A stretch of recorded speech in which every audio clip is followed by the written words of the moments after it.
Hello, hello, and welcome back to the It's In You podcast. So today we are interviewing Emma, who is a member of our community, and she has been training with us for a few years. Now, when Em came to us, she was looking to get into a routine with her exercise, which she has established really, really well. She is a nurse, so she's a shift worker, which means she can, her day or week is never the same each week because everything has to be adjusted according to her shifts.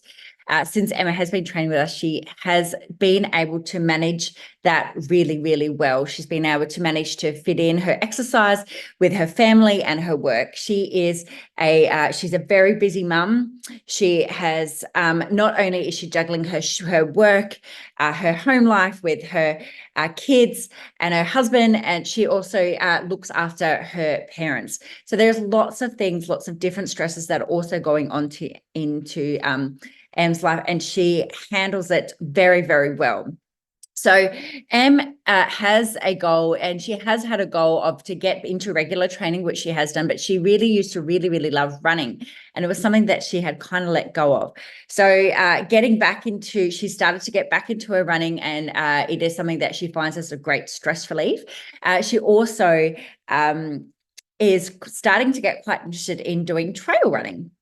So it's really great when you find something that gives you, gives you a bit excited, makes you thinking of doing something different. But she has noticed when she has been doing a little bit of training for it, that she has a little bit of extra weight on her, and she feels like that is the difference that is setting her aside from her other teammates that she has been training with.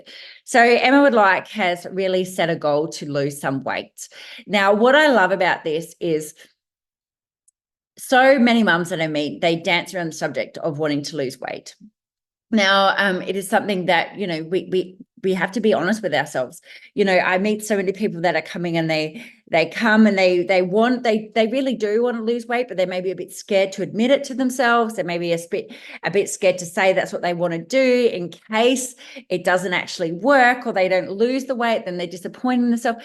And I think the biggest thing that everybody should do is just work out whatever your goal is.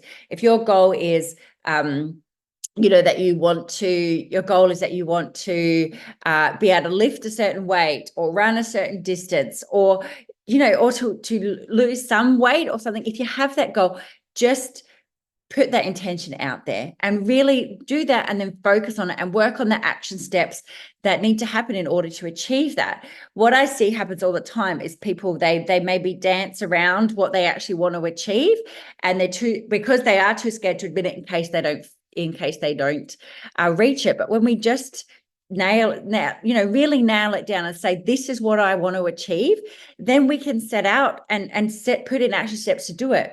The biggest thing is, if you don't achieve your goal in a certain time or whatever else, it doesn't matter. We keep working and we keep chipping away.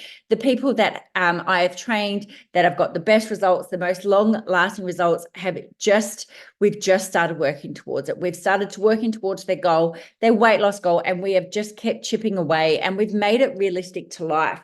So what I don't like is, I don't like quick weight loss, because quick weight loss doesn't stay off. So we need to find something that is realistic. So during this time, we speak to Emma and we work out how we can make it work in her lifestyle so that she can get her weight loss goal, but not feel like she's been restrictive. On top of all of this, Emma is well into the perimenopause phase of life. So this just adds in additional challenges and things that we need to adjust and look for. So I'm not going to reveal any more until we start talking to Em, and you will hear how Emma's story is, and we will always come back in a few months' time, and I'll update you with how she's at. What I wanted to kind of go through, what is your main goal? You tell me first. Look, overall, I need to lose weight. So that would make my other goals easier. What's your other goals? It's always been, to get back into running, which I slowly have been doing, but I'm umming and ahhing about because I've started trail running the last sort of 3 or 4 months. So I'm umming and ahhing about a half marathon trail run in September, but I'll just have to see how much, because it's in the glass house. So if there's too much elevation, I'll just probably do the 12, which is still amazing. Amazing. But Yeah. yeah, I'll just play it by ear. I just don't know that my body is, because of, the aches and pains that I have in my hip and my foot, whether my body is up for the training for it, but I'm going to give it a go anyway. I think it definitely is. I think you can do it. Yeah. Okay, so what I find happens a lot is people, lots of people dance around the fact that they want to lose weight. I know. I totally, and you know what, for a long time, I always had body image issues, and I've been fairly happy with, even though I am the heaviest I've ever been, even, after I came home with both my kids, I'm heavier now. Yeah. And sorry. But I've realized when, I'm running with these other girls who are younger than me, but, I'm lugging around 10 extra kilos, and that's actually where it's kind of like, well, yeah, okay. There is obviously, I'd like to look nicer. However, it's actually more a functionality thing. I got to lose some of the size. Yeah. And I think it's good to just admit it and go, this is actually what I want, because what I find, I hear lots of people, they dance around the subject. So they might say, like they want to just focus on the trail run, or they want to focus on, something else. But really, like you said, to start off with, that if you lose weight, then that will help with everything else. Yeah, so I completely. think if we put a focus, the whole focus is on weight loss. Okay. Yep. Really just awesome. So we've got about 10 kilos is what we're kind of looking. Yeah, loosely. I don't even know exactly how much I weigh, to be honest, because I've tried to, I can get a little bit too obsessed with scales. So I generally go by feel, but I'm fairly confident I've got a good 10 kilos there that I would need to lose. When's the last time you had a body scan? Forever ago. I don't know. Yeah, long time ago. Because over a year, I'd say. Whenever you had a scan, did that change how you viewed your body? I really enjoyed seeing the changes. Yeah. That I could see, the ratios and what have you. So yeah, that was super exciting, but probably not so much. And I'm my own worst enemy. I've just at the minute just not, and haven't been for a long time, disciplined enough, and I just need to be, more better disciplined in myself. Yeah. I realize that. Yeah, because I think, like when we think about what we used to be like before we had kids, or, like looking at our weight, remember your muscle mass is different. Yeah. You probably didn't know what your muscle mass was then. Nah, wouldn't have a clue. Yeah. So, so it's probably good to have another scan to reassess where that is at, because the more muscle mass we have, the better.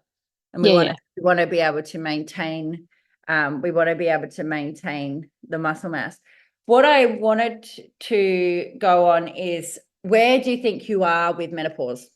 I was just waiting to say, I am absolutely perimenopausal. Yeah.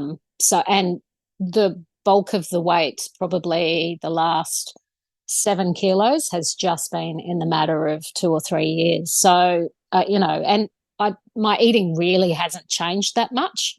Yeah. Nothing real. And if anything, I'm exercising more consistently, but I'm putting on more weight. So it's kind of plateaued a little bit, I think, at the moment. I'm feeling the same for a little while, but this is what happens. And then, you plateau for a little while, and then you think, oh my God, where's that another 1 or 2 kilos? And because I'm so short, 1 or 2 kilos on me is 5 kilos on anyone else. Yeah. Where have you gone to see anyone about it, or? Not yet, because I've tried not to get into, there's a lot of dialogue. I work with lots of similar aged women, and there's lots of negative dialogue around perimenopause, and I've tried not to play into it, but really the last 6 months I'm just like, oh yeah, no, there's something. So yeah, I don't know that I'm ready if I want to go on HRT. I think I'd probably rather wait a little bit. And I don't really want to have a marina either. So But anyway, I'm just waiting for, potentially if things get worse, I'll go to the I've got some Women's things Health I Quest. can send you to do your own research. Yep. But I've got some good podcasts that, of some people that have, are going through similar things. Lots of the stuff that I'm, because I've been researching a lot, because obviously most of the women are in those type of age groups, but it's all about the estrogen levels. But I guess everyone has to do their own research to work out what they're comfortable with. Yeah, absolutely. And there's a real hodgepodge of different people doing different things at work, which is really, really interesting. And there's a friend at work who is, when she gets into something, it's, I hate to say fads, but I'd call it a special interest of hers. And she has different things and it lasts for a year. And hers at the moment is menopause. And perimenopause. So she's bombarding us with podcast, and a lot. It's super, super interesting, but I just don't have the same interest on her level. But it's nice to hear all. I think it's to take note, and I think to make your own decisions. Food wise, what the research that I've done is that we want to have obviously a higher we want to look at higher protein. Yeah. Lower carbs. Yeah. So higher protein, lower carbs, higher fat. So, and you want to look at like a more anti-inflammatory style diet and see how that feels, because probably the biggest thing against you've already got your routine with exercise. The biggest thing probably against you is what I eat. Yeah. No, I mean the menopause, where you're at. The menopause. Oh, yeah. Okay. Yeah. So that's whether it's everyone's different, everyone's at a different stage, it affects us all differently, but obviously estrogen levels are dropping, or, and some people have too much, but so you're all individual. So that's probably the biggest thing that's against you at the moment, that I think, your exercise is good. So that's, like you said before, that you've made dietary changes, but without. So when you made dietary changes, but you said everything felt a bit too restrictive. Yeah, I found, I haven't done any of where I've had success with dietary changes is I haven't done anything like that in quite a very, very long time. And it was all high protein, low carb. And then I did isogenics a couple of times as well. And like literally this was all sometimes in my 30s and my early 40s, and the weight just falls off me. But it's not, I think it's, and I wasn't, other than with the low carb diet that I did, which part of that was that you had to walk every day, which was great. I was in Sydney walking up massive hills. It was a huge cardio workout, and I was playing touch a couple of nights a week, but I wasn't exercising like I am now. And I don't think I could function on that amount of food. So I would just be tired all the time. And, I've got to be able to function. I'm busy at work and I'm busy with the family. Yep. And that's why we have to make it work for you, if you know what I mean? Because I don't want you to do anything that feels restrictive. Yeah. Well, those things are like, I'd lose 5. I mean, each of those times I only had 5 kilos to lose, and it would all come off in a month without, I'd actually have to come off it quite quickly, because otherwise I was losing too much weight. But when it comes off quick, of course, within 6 months it was back on. No. And so we want to make a big focus on maintaining your muscle mass, which is why we would look at higher protein. But what I would probably suggest is to change, especially looking at the carb amount according to your activity. Yeah, right. Like you wouldn't if you were on a day that you're doing a trail run, or a day you're coming here and doing weight training. You don't want to be having no carbohydrates, because not that you should have. We need a balance of them all. But what we want to just look at is looking at the types of food we're eating, how the food makes you feel, and like for in this perimenopause phase, you're looking at a more like anti-inflammatory. Okay. style. So, I've got things that I can send you. yeah, awesome. But it's more working out what do you feel like you could stick to? Look, I think once you get going, the higher protein um, eating pattern works because you feel full as Yeah. well. Yeah. And that's where I've always had most success with, and as much as when I did the isogenics, that was all about higher protein as well. So, but it was more about shakes, which isn't my thing. Yeah, you were doing meal replacements, weren't you? For the isogenics, yeah, but not the other. Sorry, I'm getting a bit hot. Yeah.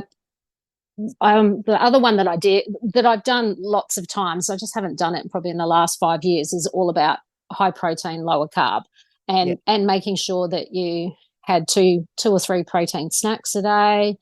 Yeah. But you would do like just 1 day a week of just eating protein, and I think that's why it just used to come off. Oh, So right. yeah. Yeah. The other thing is we would want to look at fiber. Yep. So it's recommended about 25 to 35 grams of fiber a day. I don't know how much, but I eat quite a lot of salad Yeah. and veg. I don't eat that much fruit, to be honest. But whenever I've done some of those things, I hear that people getting clogged up is one of the main complaints. Whereas I probably have the opposite problem. I'm going too much, so it goes straight through me. So, but I'd far rather that than the other way. So if we're looking at, what would you say? So what was your food like now? So what would you say if you've, like I said, you're putting on weight, your exercise, you've got to be pretty regular with your exercise. How many times would you I say? probably am snacking as well. So with the kids. So if I reined that in, that would be much better. But that's because I probably don't, I'm not disciplined with meal regularity, So I am. It's not too bad when I'm good when I'm at work. When I'm at home, because I'm flying between 1,000 different activities. So These I'll are the have like that we want to work out, like what's your stumbling blocks. So you feel like you're snacking. Sorry, I cut into you there. That's all right. What else were you saying that you feel? Yeah, and I guess I do different things like because I went to the gym this morning, I had a banana.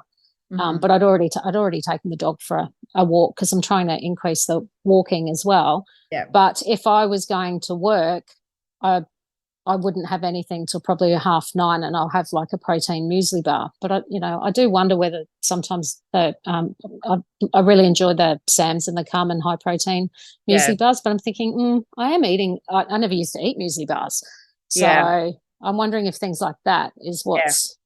So what I believe is whatever the first meal you eat in the day is, you'll be the kind of food that you'll crave. So those Sam's bars, which I like, but I use them if I want a treat. Yeah, right.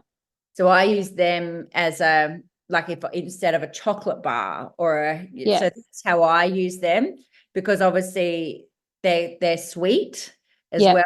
So just take note of how you feel if you have something like that for breakfast. Do you tend to crave more sweeter things for the rest of the day? No, look, there's always sweet stuff around at work, and I'm pretty good though. Like, well, I just know that if I have one, then I'll have half the packet. So I most of the time, I wouldn't say all of the time, but probably 8 times out of 10, I just don't go near it because otherwise I'll just won't leave it alone.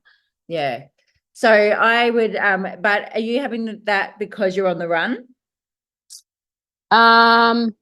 Sometimes, at home, because like my husband's a shocker for his sweet tooth. So he'll come home and he'll have a chocolate biscuit in the afternoon when he walks in the door, and then he's happy. He doesn't, he doesn't need anything. And although he has chocolate hidden in the fridge, but I usually don't touch that. So. I just need to get into a more consistent routine. Yeah. Oh, my breakfast would be. Always your breakfast? Oh no, on gym days I'll have a banana before I Yeah. go to the gym. Yeah. So you have a banana before you come to the gym, and then do you have anything after? Yeah, muesli bar. I'll Yeah. have a I'll have the muesli bar straight after the gym Yeah. because it's quick and easy, and I'm usually shower and then flying out the door somewhere. Yeah. Yeah. So I think for you, we need to look at things that are on the go, easy. Yeah, Obviously, do you like, so obviously food is number one. Proper yeah, food is always the best. yeah, But when we can't get in enough, food, or we can't get in, and that's when you would be using, or you're on the go. That's when I use protein shakes. So I don't like using them as a meal replacement. I yeah, don't, but I have them when I'm on the go. So sometimes if I'm in the studio from 5 o'clock in the morning till 12 o'clock, I'll probably have a protein shake then as my breakfast. yeah, But if I wasn't in the studio, I would maybe be looking at having eggs and cottage cheese yeah. scrambles. So in your circumstances, if you're not against protein shakes, that's when I'd be looking at using them. Yeah, I've got like a nice, well, it's low carb protein powder, that WPI, and but I'm just, yeah, I should take it to work, but the problem is because I go to work so early, I Yeah. don't want to use the blender and wake the kids up. So So how do um you take your protein shake? You could I make it just, before. yeah, well, if I make it, because I like to put it in the blender. I don't like just shaking it. Yeah, yeah. So But you could blend it the night before. yeah, I could, yeah, Could blend it the night before and then see how, you could see how it goes. Because I do that. Because it takes me the same amount of time it takes me to make one smoothie, I could make two yeah, or three. So I yeah, just do that, then I don't have to think about it, and then I can grab it on the go. So that's what I would be looking at, trying to utilize like those things. What do you blend with it, with your smoothie mix? almond milk, Yeah, and uh, sometimes I like add some Greek yogurt, yeah. and I may put some mixed berries in, or I may not. Whatever you feel like, yeah. Yeah, So that could be like a better breakfast, like a better on the go breakfast than yeah, above. yeah, yeah, definitely. Yeah. So, um, do you? So when you say about reducing the carbs without getting rid of them, I was always the other that you were allowed a piece of grainy toast in the morning with a protein. So Yeah. I was like that, but I've not been doing it. Is Don't that something? take all the rules away. Like, Yeah, yeah, okay. try not to, I can have this. I think listen to your body as to what your body feels like eating. But the reason that where is your carbohydrates are going to be your first lot of energy source. Yep. And if you're not, this is what I'm saying, balance, you make it balanced on your activity. Yeah. So if you are going on a trail run, then you're going to, if you had your piece of toast and whatever, you're going to use that. Use that. Yeah. You're going to be using that up. So if you're sitting around all day, like if you're having a day where you might have to do a lot of driving, or you might not be very active at all, then maybe having like a huge amount of carbs is not a great idea. Yeah, of course, on that That's why day. I'm saying Yep. balance it with your activity. And then, but what we would like to do is we would because the carbohydrates turn into your your Yep. glucose. So, and then that is what then starts being stored Around the middle. around the middle section. So this is why I'm saying just look at, balance it according to your activity. But remembering as well, carbs is in all of our vegetables, Yeah. it's trying to definitely reduce on the processed carbohydrates. So, and then it's just looking at how it's looking at how it makes you feel, because it's interesting when you add a little bit more fat to your diet, not going keto or any of those things. It's just look at how your meals balance with having that bit more fat, how it actually fills you up and you actually feel, I don't know, do you ever feel bloated or any of those? I'm usually like around when I ovulate and, my cycle I do. And then, if I eat the wrong, cabbage, obviously like everyone. Yeah. Otherwise I'm not too bad. Yeah. So. Yeah. So what do you feel like you could, like, would you look at tracking your food? I know we've done. Yeah. I was doing that recently Yeah. again. I actually found that it was hard for me when I'm tracking my food, and then you automatically eat better. Then I was running short on calories, so I'd try and top up some protein, but then my fat would, like, trying to get the balance right was of the macros. Yeah. So I really love tracking the food, because that's, like you said, it's where the evidence is. So if we don't have, but it's working out, we don't want to make it, it's just giving you more information. So it's more data. So if you are not against tracking, if it doesn't feel, some people find it too overwhelming. They find, that they just can't do it. But when we're tracking, then we have information that we can work with. So then you can, like you said, you were obviously trying it again, and you'd notice that, you were short on calories, or, so we have more information what we can work with when you've been tracking. So if you're not against that, if it doesn't make you feel overwhelmed, could we try to track for a little bit and see? Because, like, I had a lady a couple of years ago, and she had done, like, the little black dress, and she tracked her food, and she tracked it perfectly, and her food was perfect. So everything was spot on, but she lost no weight. So it then meant we were like, so she got to the end of the 8 weeks and her weight didn't change. So we were like, okay, now that we know, we got to 4 weeks and we tried some other stuff, but now we know that it's a sleep and a stress. Oh, okay. Yeah. So this is, so what we want to look at is, like, when the goal is to start to lose 10 kilos, we want to, if you don't have a problem with tracking, we can look at tracking, see where your food's at, see, like, we don't have to be exact, we don't have to be precise with, what your macros are. Yeah. But we want to get as close to the amounts. And then we can start to see. So then we could go, okay, let's look at, if you're going, right, I'm going to train Monday, Wednesday, Friday, for talking sake, and we'll look at your carb amount for those days, and we'll see on the training days, and we'll see how you feel, compare those carb days to the non-training days, and obviously we can look at balancing with your work. Yep. Does that sound like something you could do? Yeah, I can definitely I'm happy to, because I've used that my fitness pal. But it's trying to have a regular routine with that. I might, with the exercise is an issue just with shift work, but so 1 week I'll go to the gym like this week I'll go Monday, Tuesday, and then I'll do some runs later in the week, but then next week I might be Monday, Friday at the gym. It's like I'm all over the show. But I can just show you how to kind of plan it out. But the other thing is that we'll try it, see how you feel, and then we adjust, because it's all unique to you. Where is your, so cycle wise, like, do you have a regular cycle? Yeah. Do you follow it?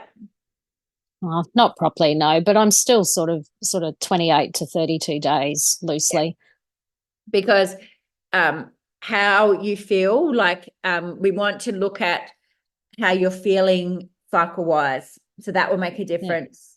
Like, there's ultimately the first, on a 28-day cycle, the first 2 weeks is where you're more optimal to lose weight. So they're the weeks that you want to maximize your exercise, really rein in on your food, because you're hormonally at the best chance to lose weight then.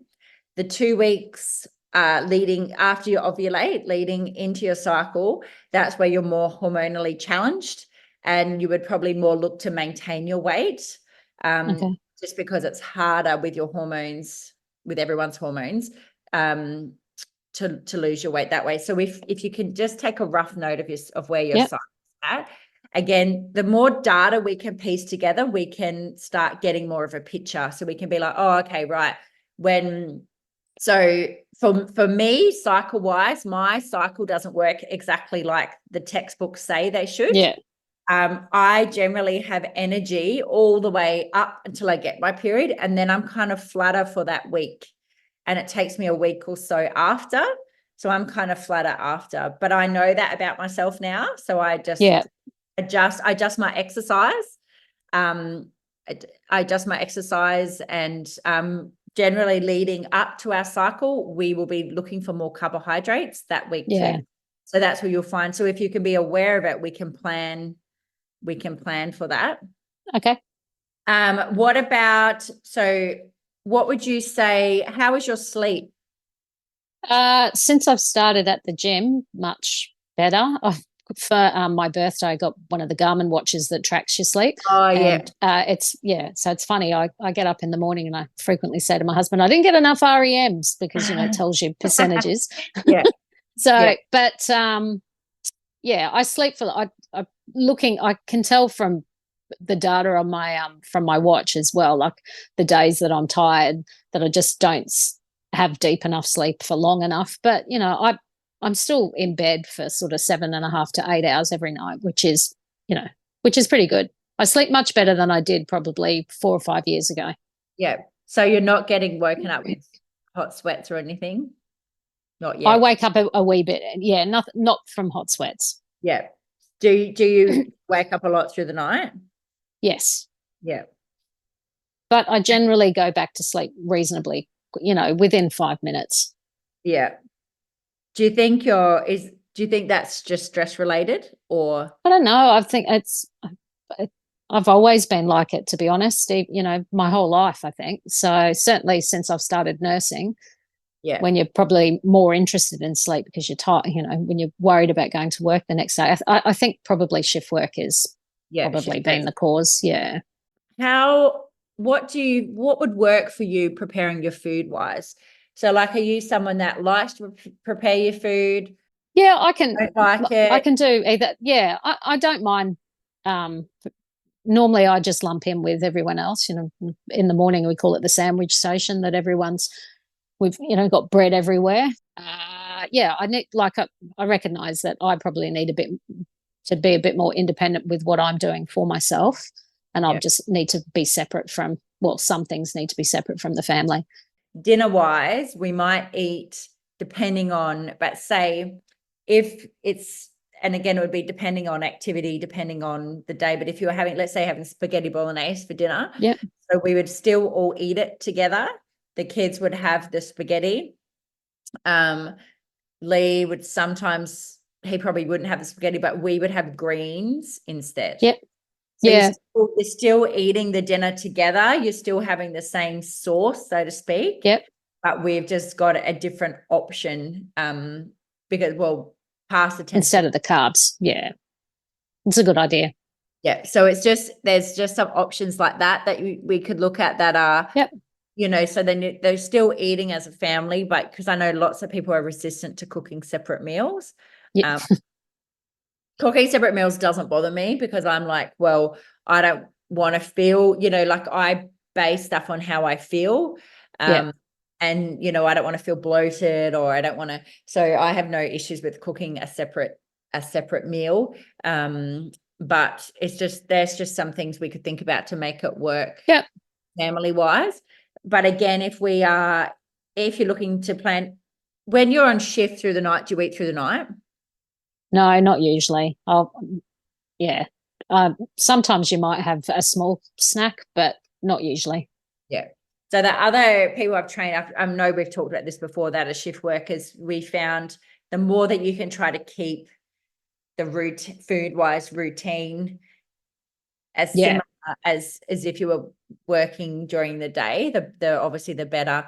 and that they found that using protein shakes or something to have instead of snacking. Snacks, yeah. And I don't look. I'm pretty lucky. I only do a night shift, once a month at the most. Sometimes once every 2 months. So it's not a big part of. So you're only doing one. Yeah. Yeah. And where would you say your stress is at? Well, I've got a few things going on with one of my kids. So, but it's nowhere near what it was a couple of years ago. Yeah. Do you feel like you've got things in place to help you manage your stress?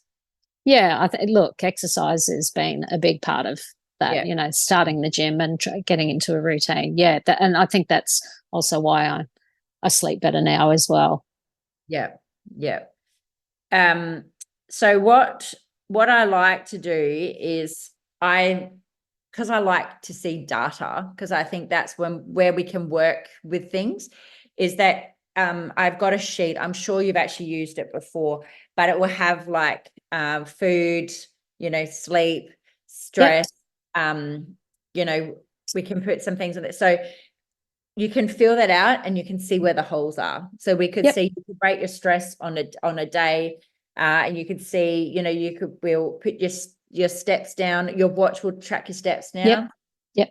So we can look at your daily movement.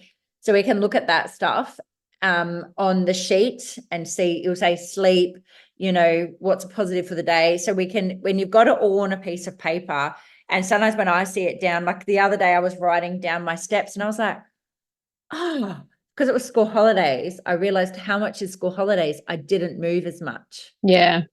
Because, the Charlie doesn't like to walk as much, or, so I realized like I most of the days I wasn't actually reaching 10,000 steps, but it was the act of me writing it down that I went, oh shit. Because I normally do like 15 plus. Yeah. I don't really check it, but I was just writing it down. I was looking at and I was writing it down, and I realized that for the 2 weeks of school holidays, some days I was only doing like 6,000 steps. Yeah. So and sometimes on the weekend that might be, if I don't go for a run, that would be me as well. And I'm used to doing over 10,000 a day. Yeah. So we have to work out what your average is, and remember, whatever you do normally, we need to put extra on more. For your body to see a change. So when are you looking at when would you like to have achieved this by? Look, I'd like to say tomorrow, but don't we all? Yeah. I like 10. Look, I don't know. I don't want to lose it too quick because I don't want it to come back on too quick, so I think and that's why we have to find things that you can stick to so that it doesn't come on. So it realistic to, you still have a glass of wine, you still have a chocolate if you like chocolate, you still go out and have takeaway, it has to, all that stuff has to fit in. So I mean 4 months, is it because 10 kilos and that's what, 16 weeks, or is that still too fast? I mean, I'm not fussy, like I don't have to have it by a certain date by any means. So let's set that goal, and then what we want to do is we want to check in and see, but if you don't mind, we could check in every couple of weeks. Yeah, sure. And just see, I've got like some other people at sending me that check-in sheet, which I would love it. Yeah, I can do that, no drama. If you can send it, because then we can again, it makes you accountable, but we can see the holes. We all have holes that we all need to work on, and it's just things of, have you ever tried, do sleep meditation and think help you sleep better? Well, the problem is I don't have any problems falling asleep. Like in the evening I'm out, but it's sort of generally early hours of the morning I'll start to wake up and toss and turn a little bit, my shoulders, because I sleep on one side for too long, or my hips sore or whatever. So I think that's probably what wakes me. But I don't look, as long as I'm not awake for too long, I do go to sleep sort of within, a few minutes, I think. Yeah. Because I know, like with my sleep, I know things like having a glass of wine can affect the Yeah, type of definitely. wine, can affect how I sleep. If I, so the times I get a better sleep is if I did a slow yoga before I went to bed, if I did a meditation, if I listened to a meditation or something, I always sleep better. I don't do that every day because I just, but I do know, I know that I always sleep better. So I just wonder whether we could try a few things to see if you Sure. get deeper sleep earlier. Yeah, I mean, I do read. I most of the time try to read Yeah. before bed, and just nothing deep, or just some easy reading. Yeah. That I'll read for about half an hour. I try to only make it half an hour because otherwise I'll just keep reading into the night. But I've always been a reader, and that's the only time I get to read now as well. So, Um, I've got to go, but the yeah, other no thing worries. that I wanted to is because you're wanting to do this trail run, I want to look at some mobility stuff that you could Yep. do it could take you 5 minutes. But the other thing is that if you've got the aches and pains when you're sleeping, maybe doing some things for your hips, in the Before morning bed. or night, or, like if we could work out what you could fit in with that, Yep. that might make you sleep better. Yeah. It's the running that I get the hip from, and I do, that couch exercise where you have the knee bent, and it's changed my world. Yep. But yeah, after I've been for a run, it plays up for a couple of days, and I stretch. So Yeah. that's what we want to look at. But maybe we can look at your recovery, your food recovery after your run, Yep. to see if that changes how you recover. Like that it doesn't, we don't want it to take a couple of days. Yeah. No, and I think it affects, I'm not sure if it's plantar fasciitis or not, but my heel gets, the bottom of my foot's pretty sore. But I'm sure, but the more I stretch my hip, the easier that gets. It's not perfect, but Yeah. so I think it is hip related. For your calf for the plantar. Yeah. But there could be little things that we could put, and like we spoke about before, the more that you can intermittently fit it in throughout your day, then it doesn't feel it doesn't feel like, oh, I've got to go home and do half an hour of stretches. Yeah. You could do some calf stretches while you're, just standing around at work. I know you're not Yep. standing all day, but That's right. waiting, yeah. Yeah. Yeah. So okay, so I'm going to I'll write you out a plan, then we'll talk again, and we can go through it, and you can tell me like, no, I'm not going to do that. Yes, I am. Okay. And I reckon if we could check in every 2 weeks. Sweet. And again, because things you might be like, this is working, this is not working, we adjust. It's not like as if it's set in stone. And because really 4 months is very achievable, but we want it to be something that you don't lose weight quickly and then put it back on. Got to come back on. Yeah. Cool. That sounds awesome. Thank you. Stays off. Yep. So this was our first phase of our interview with Emma. What actually happened is I had to go because I had an appointment with my daughter. So I had to leave the interview here, but it actually worked out quite well because I've got most of my information from Emma and where she was at and what she was actually really looking to achieve. So from here, we were able to make out a plan, and then I've been able to chat with her again and explain the action plan for the next 4 weeks with her. And I'm actually going to share this with you. So what we want to be doing is we want to be looking at because I have trained Emma, I do know that she has tracked her food before and she has no issues with tracking her food. So that is something that we are going to begin doing. Not everybody has to do it, but I really, really love tracking food. It just teaches you so much about what you're eating and where, and we can just see where we can make adjustments. What I find with anyone that I've trained over the years is people that don't track their food, they seem to that they seem to, when they're not tracking, that we seem to be eating additional things that we're not quite realizing. I do it myself. I've seen so many people do it. I had a girl, we had an 8-week goal that we'd set out. We got to 4 weeks, we checked in, and because she wasn't tracking her food, because she'd done it before, and she said, I know what I'm doing, I know what I'm eating. So that's fine. So we got to a 4-week goal and nothing had changed. So I said to her, look, can we look at just hanging on to this and seeing it start to track again? So from the 4th week to the 8th week, she went back to tracking her food, and she actually got her 8-week goal in 4 weeks. What was the difference? The difference was tracking her food. So I know this is a huge stumbling block for lots of people, but remember, stop giving everything meaning. Looking at the food, looking at what you're eating, it doesn't matter. It's all data. We want this data so we can see where we're at. We can see what needs to be improved on. It doesn't mean you're never going to achieve your goal. It doesn't mean you're bad because you've eaten certain foods. It's just information. And when we track the food, then we have the information that you can work on. And once you get to goal, you don't need to track anymore. But if you're not tracking your food, we get to this point where we're like, well, I don't quite know what's going wrong. And as I'd also said in there, when, I had somebody that her food was really good.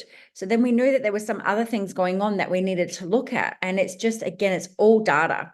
So now we've been able to take this information and we've been able to make a plan. Remember, our plans are never set in solid. They don't have to be set in solid. We need to work with you and what works for you. So now I'm going to take you back to Emma when we are explaining her action steps in moving forward to achieving her goal. Yeah, so I tried to give you an idea of, how we talked about eating to your activity level. Yep. That's why I thought if you can, I'm better if I can see things in person. Yeah, definitely. Yeah. So from what we spoke about yesterday, it probably actually worked well because it meant that I had time to go away. Worked well that we had to dash off because I had time to work on it today. So then we could, so I could have those more exact answers for you. Yep. What we would look at doing is, if you would have another scan, that will give us a more detailed answer according to your muscle mass and all of that of how many calories you should be eating a day. Yep. But if you start tracking again, so your first action step is to start tracking your food again. So the reason I want you to do that is I want to see where we're at. So if you are in which I find lots of women are in the under eating category, we need to slowly get you to start eating more. Okay. And get your body used to eating more whilst not putting on weight.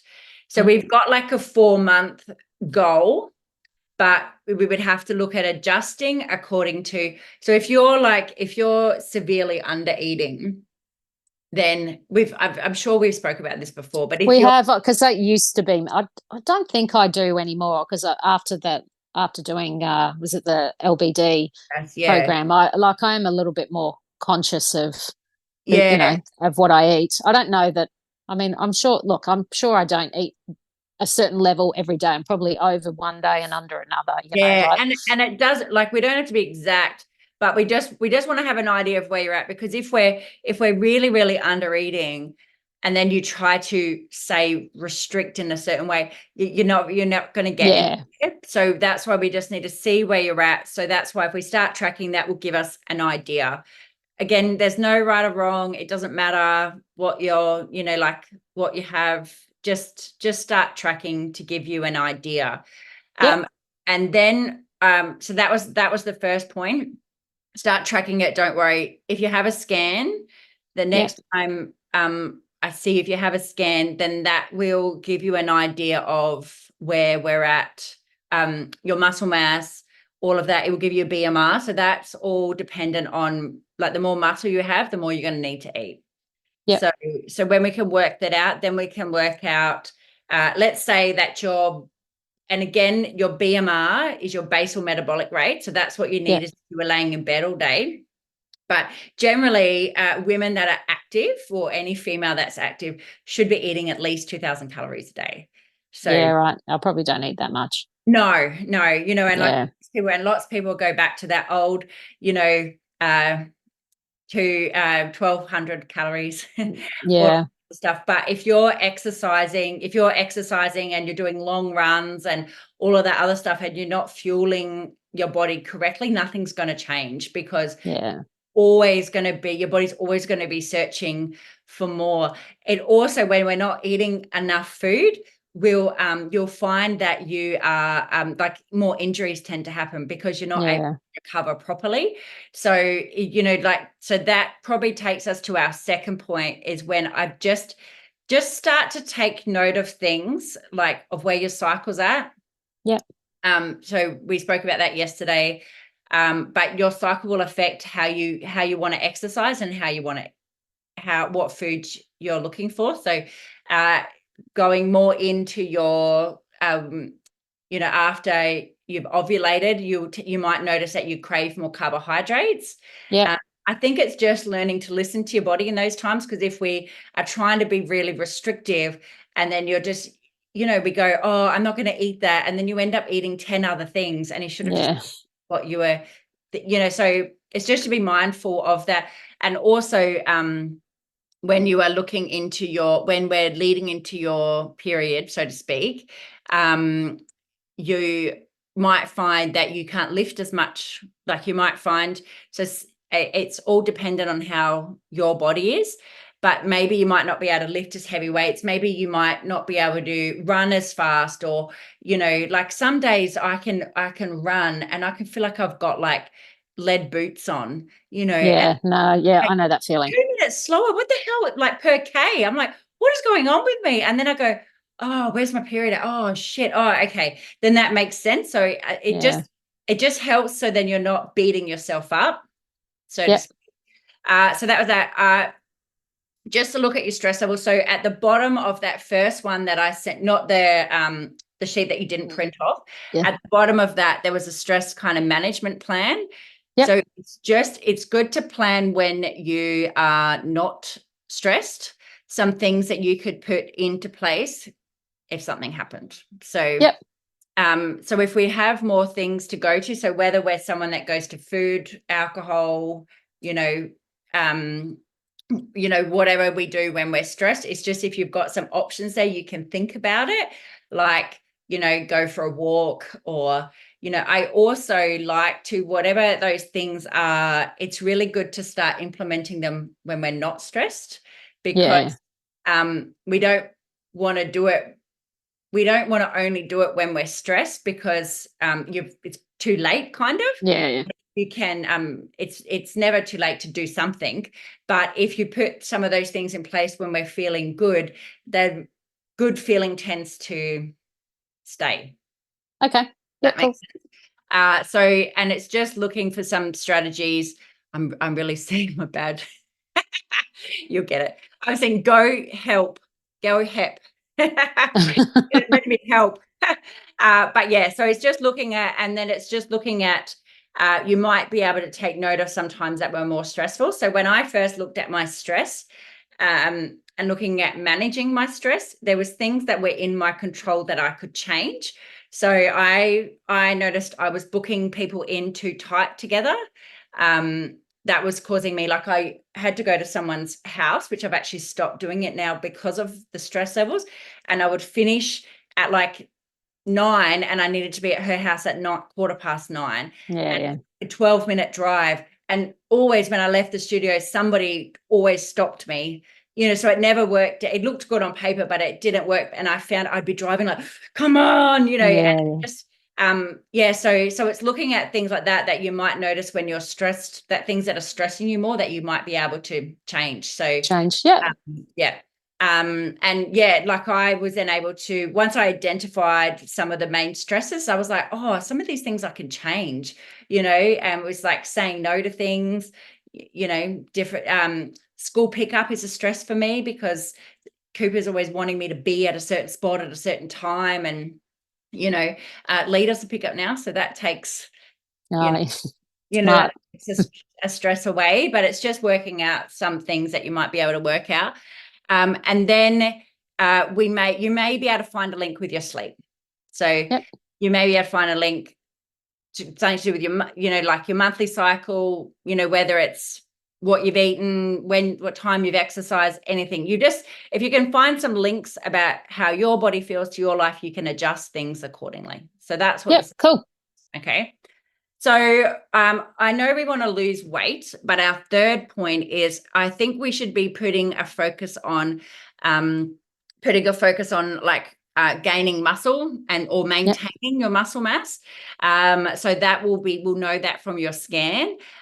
We wanted to put a focus on like how you're feeling and where your strength is at. So instead of always feeling like I've just got to lose weight and focusing on, like losing, because, the more muscle we have, the better. So the more, you're never going to become looking like an Arnold Schwarzenegger, unless you really, really try, and it's not easy. So No, like I guess the thing with that is, like I've got bigger, absolutely, and some of it is certainly muscle, like especially my legs. Like I've got a lot more definition, but I guess because I've got bigger on top of that, I've kind of got a double whammy. So I feel much bigger, even though some of it is muscle mass. It is good size, like and I can see in my legs I've got so much more definition than before, but because I feel like my tops and on my arms especially, and I know that my arms are a lot more muscular, but I've still got the tuck shop lady happening as well. So I've got some of my shirts are tight, whereas and that was before I thought I'd put on weight. So I do, I know everyone says I don't want to put muscle on because I don't want to get too big, but I do worry about that as well. Yeah.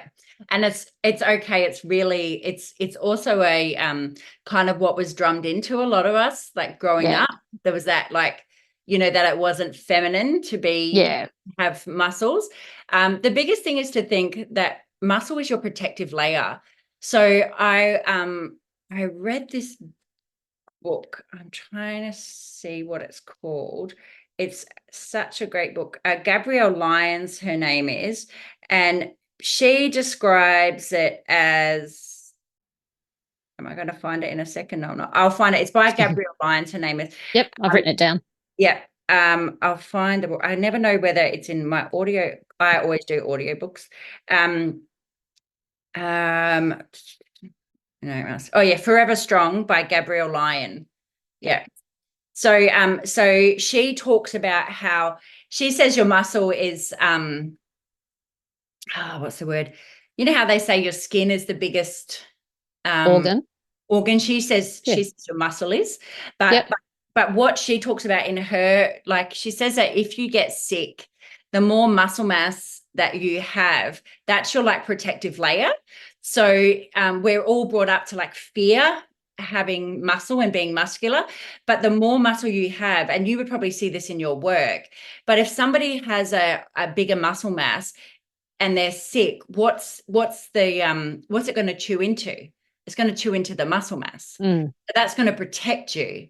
If you don't have a lot of muscle mass on you and then you get sick, what have you got? Where else is it's going to, you know what I mean? And so your muscle mass is the thing that's going to like look at when you go into your home to see, like the biggest thing for me is the home, but look at the people when when you go to see your dad in the home, what other people look like how, my dad, They're and just skin and bone. Yeah, and so the muscle mass it's just so important because it just protects you. It's a thing. I don't mind the muscle. I actually really like seeing fit, toned ladies, and like with good muscles. But it's just, I guess, when you've got the fat as well, that's the problem. Yeah. So what we will do is, because we want to especially focus on maintaining your muscle mass while reducing your body fat percentage. Okay. Yeah. I'm good with that.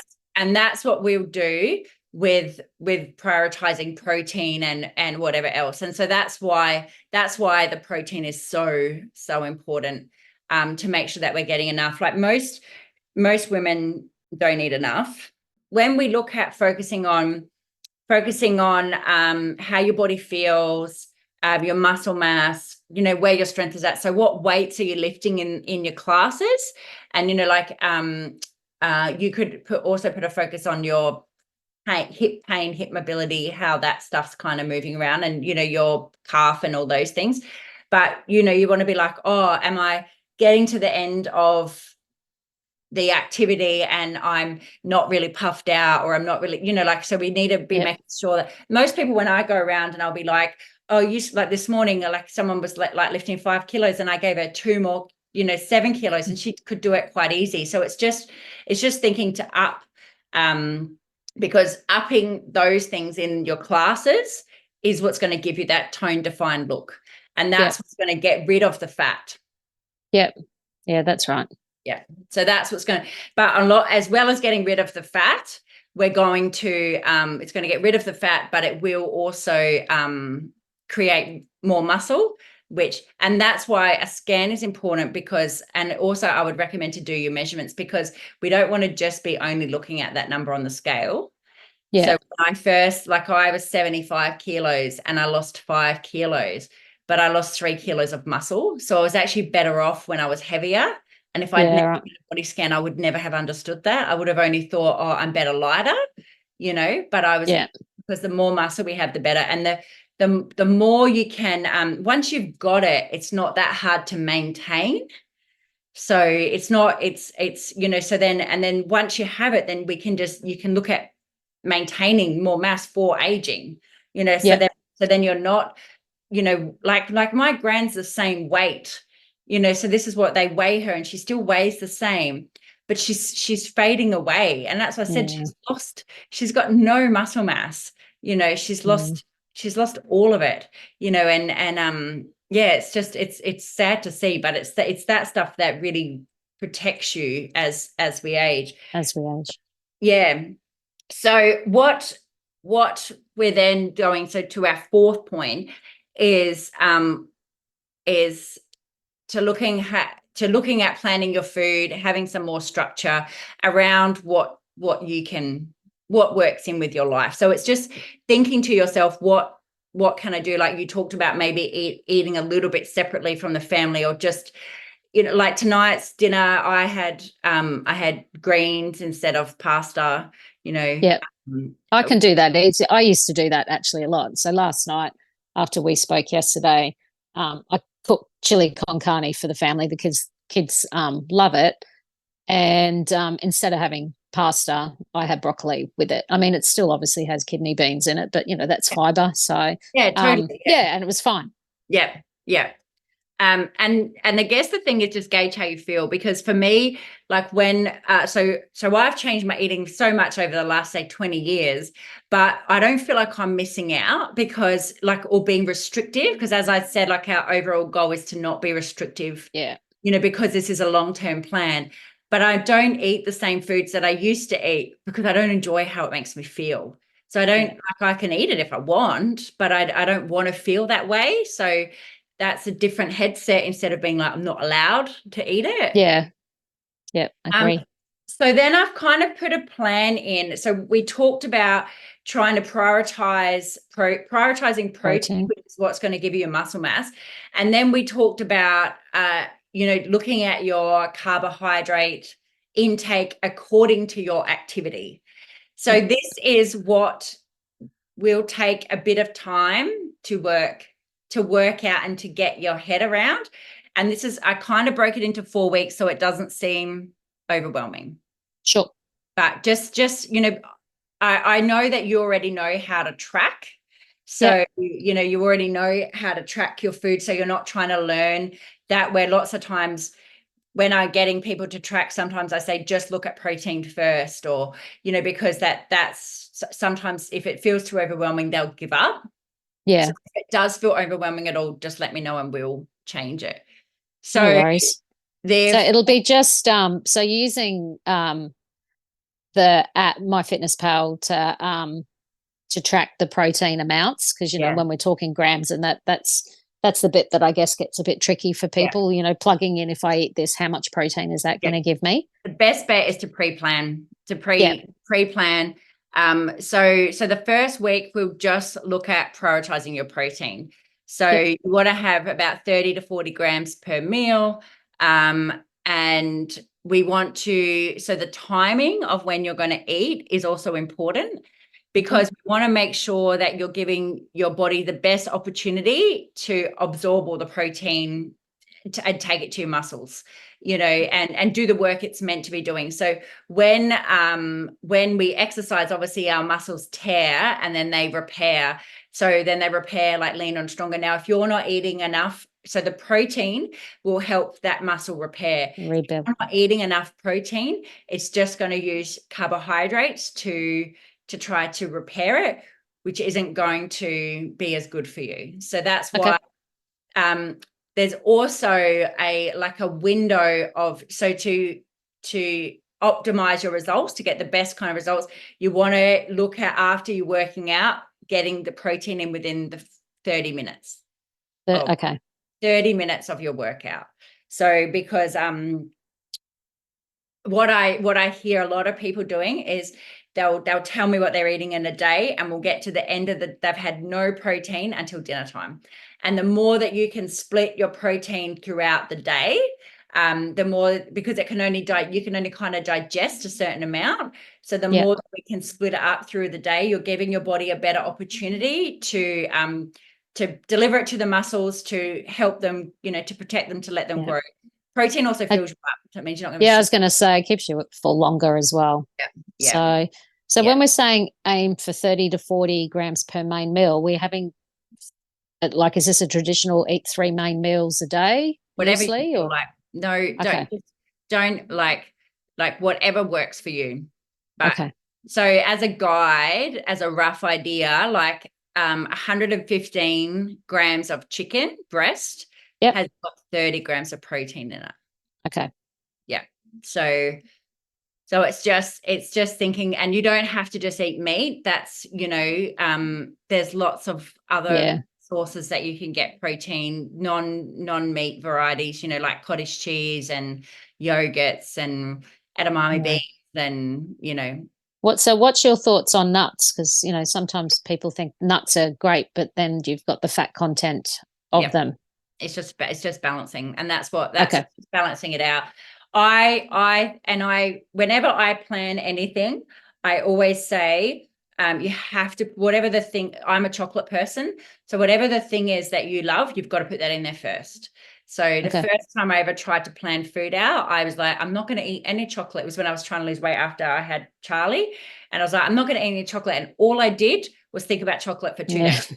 So I just went, this is ridiculous. I'm not doing this. And so then I put chocolate in every day, like a Freddo Frog or something. I put that in, and then I plan my rest of my stuff around that. That's good. So whatever the thing is, if you like having, because this is for long term, it's not for 5 minutes, it's not short term. It's so, you're going out, include your wine. Don't worry about it. Like that's a really important part of your plan. So please don't restrict, because, as we said from the start, the goal was to not be restrictive, because that's what stopped you before. So the first week we'd be looking at prioritizing protein, and going down. So if you look at the bottom, I think the third page, I've got the protein amounts of how much you need each day. So this is just a rough guide, and this is where most people go, oh my God, Renee, I can't eat this much food. So what you need to also do, and this is how it can be, once we see where you're at, it can be, you can look at it and you can be like, I need to build myself up slowly, because what's happened to a lot of people that I've trained is they've started to eat more, and then they go, I can't eat anymore. And I'm like, just don't keep eating it. Just listen to your body. And then they'll start to recognize that, I'm looking for food now, because your body's starting to respond, that you're fueling it properly.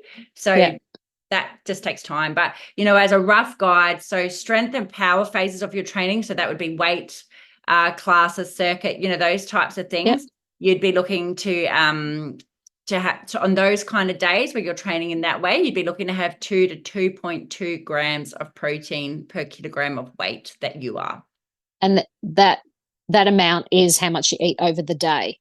Yep. Okay, that's all right. And so obviously this changes depending on what you're doing.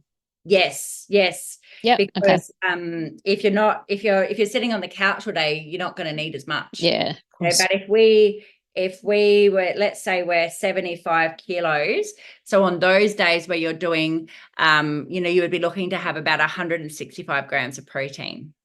Yep. Okay. So yeah, so you would and we would be looking at those, that especially after you do that training, to have protein within half an hour of that. It's just going to optimize your results and your body. So whatever you eat after you train, that's what your body's going to use to recover. And if that's hard after you do, like, it's after weight training, I get in the car and by the time I get home I can feel I need something. But if I've done a long run, I'm just not hungry after. I know I've since learned that that's a thing.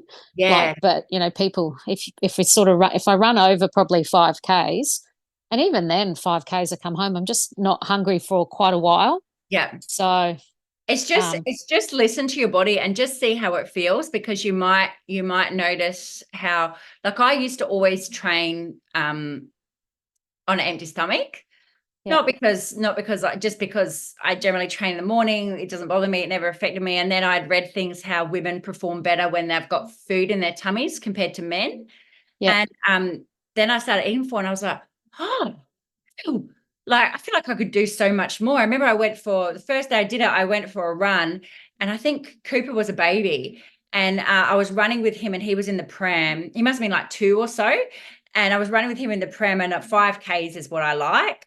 And I got to 7Ks and I felt like I could keep running. Yeah, right. The reason I had to stop was because he was crying, because he was like, I want to get out. But I kept running. I felt like I could run forever. So you've just got to, maybe, like, you'll just see how you feel. Just judge it. Don't force anything down, but just see how your body feels. Well, so I guess those protein shakes, that's probably an easy way, because you're thirsty. Yeah. For me, it's just easy. It's just easy because, especially, and being on the go. So like, if you've got to go straight to work, you could have a protein shake while you're driving, it's perfect, but it's a good option. So endurance days, so when you're doing like longer runs, you'd be having a little bit less. So 1.8 to 2 grams of protein per kilogram of weight that you are. And on your non-training days, you'd be having 1.8. Okay.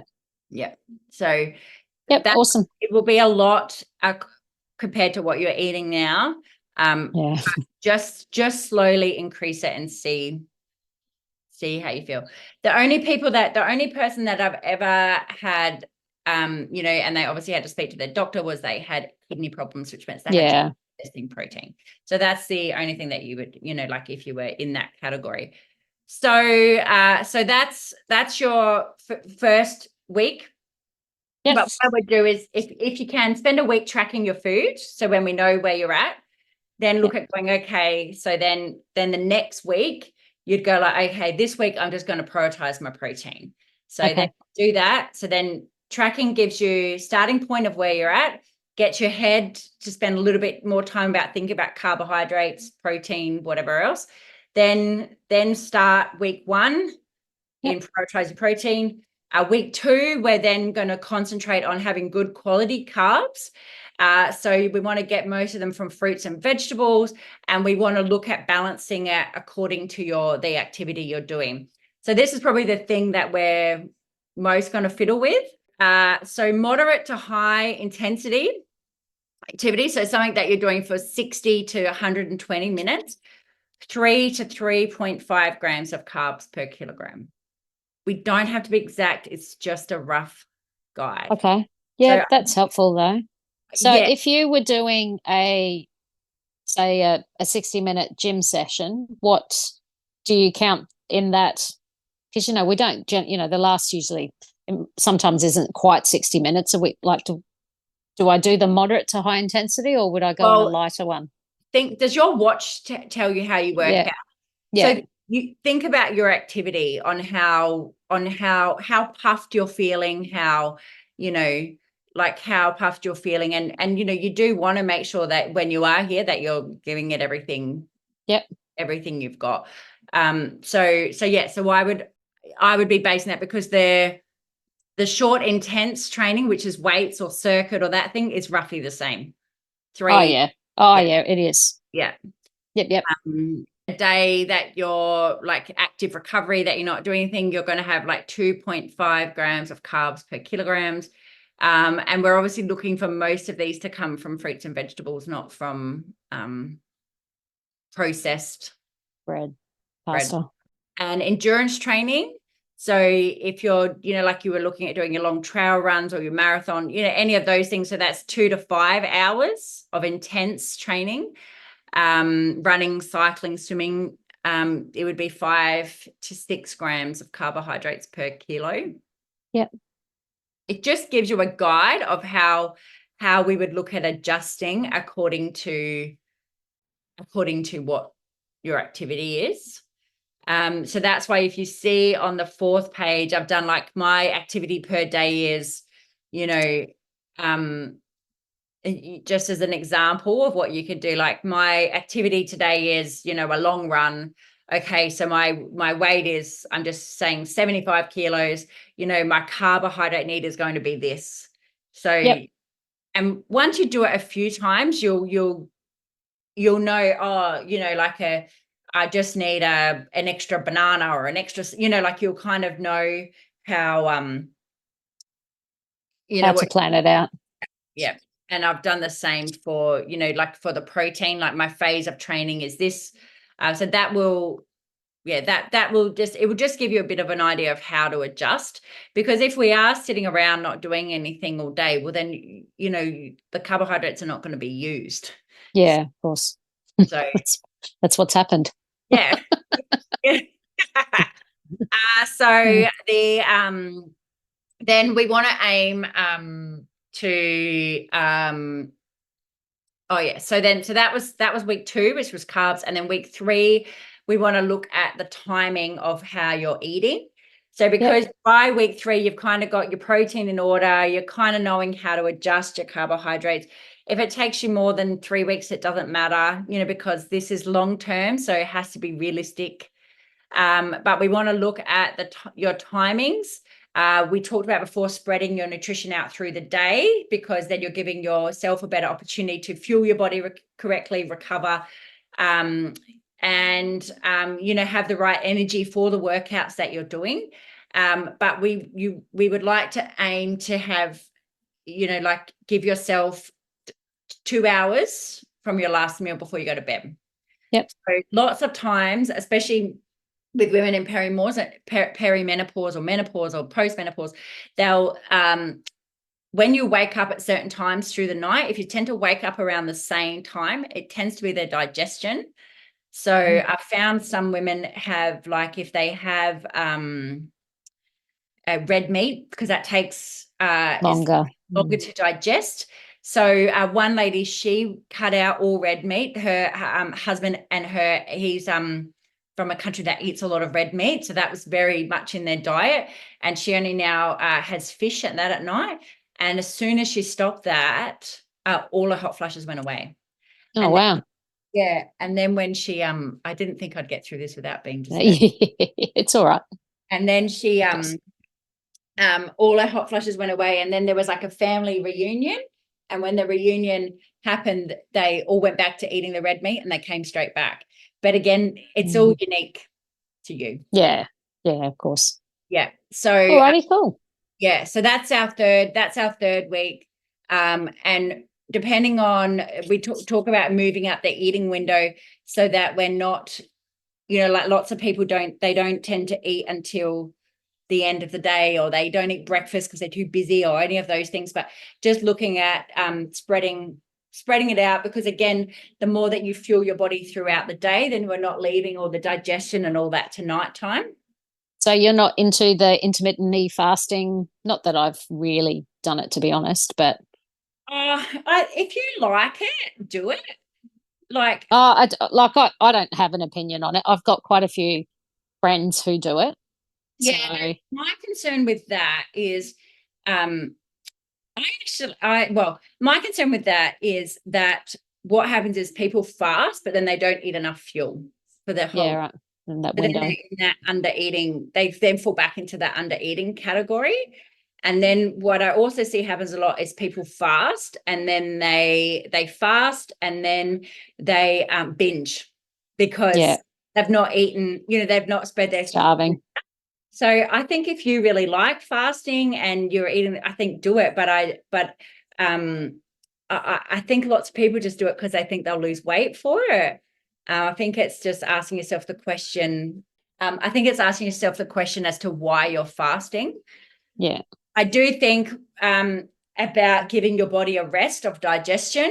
So, like if you try to give yourself 2 hours before you sleep, you can, I think, it does give your body more time to work on other things. I've actually, last year I started doing it and I didn't think I would like it. And I really did like it. I was doing the 24-hour. Oh, wow. Yep. For autophagy. And so, but I really enjoyed how that made me feel, but I made sure that I fueled myself before either side of it. And I think it's whether you like it or not. I think there'll be a million things for it and a million things against it. I used to have someone that used to fast, like she used to do all these water fasts for like days on end, and I really don't like any of that stuff. Yeah. But yeah, there's stuff about the autophagies that when you get over 24 hours, your body, like it's getting rid of any of the damaged cells. So there's people that recommend doing that like once a month. I don't know that I'm up for 24 hours, but yeah, it's actually, I didn't think I would like it, but I did. I chose a day I was busy, and I quite enjoyed how, I did enjoy how I just got a habit of it. And that was so that's that. And then our fourth week we'll just assess it. So assess what's working, what's not working. Have you had any results? Have we not? I've had people before that we've just adjusted carbohydrates, according to, like, so maybe these are just roundabout figures. Maybe they didn't quite work. Maybe we'll adjust it a little bit, but because I'll be checking in with you, we can look at adjusting that. Okay. Cool. And so then I've sent you those weekly sheets. So fill them out if you can, send them to me. Just like I said, those things let us can see if there's where the holes are and what we need to work on. But just work with me and tell me if it feels too much to, like, I'm happy to fill out this, or, if that all feels too much, then we'll work out something else. So no, it won't be a problem. That'll be all right. Don't make yourself feel overwhelmed. That's the but it's that art of writing stuff down makes you go, oh, that's what I'm doing. Yeah. All right. Well, I've already started tracking this week I started yesterday after. Yeah. So I'll make this week the tracking week, and then I'll start week 1 next week. Yeah, cool. Do you have something to do your measurements?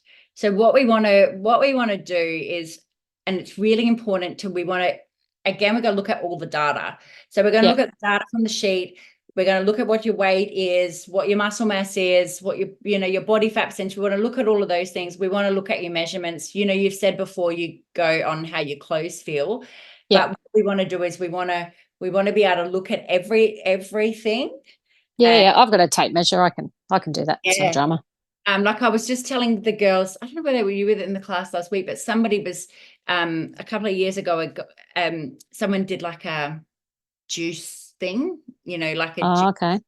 And he came in, it was someone's husband, and he came in, he said, so we got a scan before he did it, and then he did like this month juice cleanse, and he just wanted to see, so he did it before, and then he did it, and then he came back after a month, and he was feeling amazing or whatever else, and he lost weight, but it was the exact weight he lost it all in muscle mass. Oh, wow. Yeah, it was all in muscle mass. And that's why, again, the same thing is it was just like a bit of an eye-opener to say, like, like you've lost weight, but you've actually lost your muscle mass, which, we just want to protect it because it's so hard to put it back on. Yeah. Yes, he lost everything was all in muscle mass, was because he wasn't eating enough food. Protein, yeah. Yeah. Okie dokie. Alrighty. All right. I'll do those measurements. So I'll do Yeah. those measurements when I start next week. Yeah, at the beginning. Do it today, or Okay. like in the next few days, because then because like you said, you already made adjustments today. You Yeah. like like you're Well, I didn't. I actually went out for lunch with a girlfriend today, and my lunch was okay, but then she came back with this massive piece of cake that she chopped in half, and I was just like, yeah. And then and I honestly didn't. So when you were saying, oh, you don't eat foods that make you feel yuck, it was yummy to eat at the time, but I haven't eaten dinner because I have felt sick all afternoon. So, but she came back with the tea for us and this piece of cake. So, yeah, and I don't know that I could look at that cake again. So, oh wow, yeah. I'm not a yeah, cake person, but I am chocolate. But it's yeah. just like those. Chocolate. I like chocolate. It's those to please don't go, oh, I'm on a diet, I'm not eating that. Like Yeah. like, Well, yeah, I didn't say, and she, yeah, I was telling her that I would be starting this soon. She said, "Oh well, let's get one in." I was like, "Oh, and so I ate it." But yeah, I've regretted it all afternoon because yeah, more just because the way I felt. I felt bloated and yuck. yeah, So yeah. But see, and don't force food down. But do you see how that puts you in a under eating again? yeah, well, I reckon calories wise, there was a lot of calories in that cake. I'm telling But you. remember, calories equal. Yeah, true. Like So, yeah, you see how like it then puts us in, like, oh, we've not eaten it. I don't feel like I just wait a sec. Or people feel like they have to well, I've eaten that cake, so I can't eat dinner because I need to make up for the calories. yeah. Well, Well, it was more that I don't think I'm still um, full now. I yeah, still feel like really yuck. So yeah, I'm much better than that, but I actually felt a bit sick earlier on. So I'll log my day and it'll be interesting to see what it looks like. yeah. And it's even like, like certain cafes, they have their kilojoules, so you can kind of get an idea. Or some people go and read the menus and work it out, and you can do all that stuff, but we don't need to be that fanatical. No. It's just, this is a guide of where we want to be. We're going to be roundabout. If we're putting it in to MyFitnessPal, we'll see, we'll see where you're at, and not every calorie is going to be totally accounted for, Yeah. and that's okay, because I couldn't live that fanatical. I No. did have a lady once that she had it down to the exact, like she knew how many grapes she could have at a, like, we went to a like a function, and I was like to her, oh, that's like not what I would It's recommend. extreme. Yeah. That's getting into, yeah, and but that's how she wanted to work it out. She knew the exact amount of things she could eat off a platter when she went out, and but I don't like to live like that. Yeah, no. Oh, yeah. Some people, they just need it down to the precise, like you said, grape. But yes. yeah, that's not me either. So, Yes. all righty. Thank you so much. All right. Hopefully that all makes sense, and Yeah, it did. We'll get started on it. All right, cool. Yeah, no, I'm excited. Thanks so much. Yeah. And remember, anything you not sure of, just message me or whatever. I will. It Lovely. will take a lot at the start. Yeah, I'm not looking at it. I'm not overwhelmed. So, so breaking it down, I think it looks okay. So certainly manageable. Just to remind you, when we start eating, and we have to start eating more, the first week or so, I always have people saying to me, oh my God, how can you eat that much food? I feel so sick. But just don't force anything down. Just go, this is where I'm at today. I only ate 100 grams of protein. That's okay. Yeah. We'll look at maybe the next week increasing it to a little bit more. So and if you are really under eating, what we have to do is we have to get you to to the right amount of calories for your activity. So then that's when the 4 months will take a bit longer, because we would look to get your food to your right level first. So you'd be looking at eating more food whilst maintaining the same weight. Okay. So that's just phases. So you would be looking at eating the same, because if we don't do that, if you're in the really under eating category, you've got nowhere to go. So right. You've got nowhere, because you can't keep cutting because you can't eat no food. Yeah. So that's where lots of people get stuck, because they just think, I'll just keep cutting, but you can't, like, you can't, your body will just keep storing because you're not fueling it properly. So Yeah. all of that we will know more when we see where you're at tracking wise. Okie dokie. Cool. Alrighty. Thanks so much, Renee.